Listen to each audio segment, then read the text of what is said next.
So yesterday my students and I were doing a problem and she had to factor, and she's very comfortable factoring now. But when she was absent from school, they learned the quadratic formula and she had a heart attack.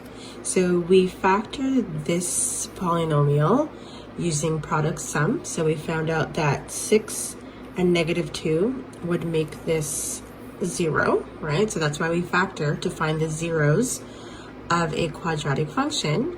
And so she had a heart attack when she saw the quadratic formula.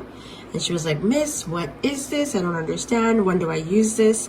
So the quadratic equation that we have here, that will help you find the zeros of a quadratic function.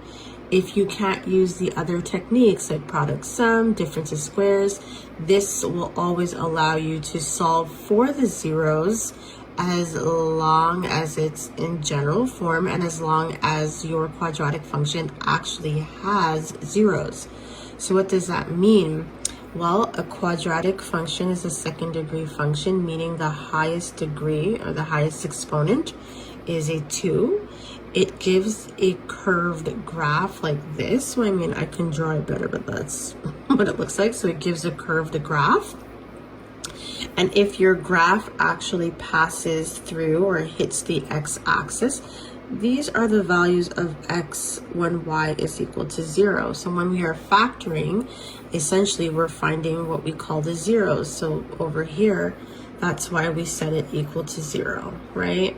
So if all fails and none of your factoring techniques are working, you unfortunately have to use this quadratic equation. It is not too bad, right? So there's a plus or minus because you always have two values, right?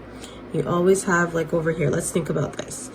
-2 squared is the same as 2 squared, right? 4 is equal to 4. So given the axis of symmetry in a quadratic function, you'll always have a 0 this way and a 0 that way, right?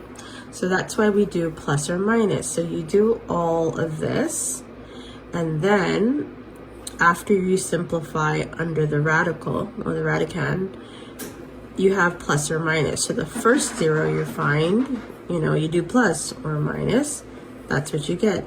And then the second one, you're going to use the minus, and then that's what you get. So here are your zeros. So again, the quadratic formula or quadratic equation is used to find the zeros of your parabola. And if the quadratic function doesn't work and you get something that's undefined, that simply means that your parabola does not pass through the x-axis. So there aren't any zeros. There are no values of x when y is equal to 0. So I hope this was helpful. Have a great day.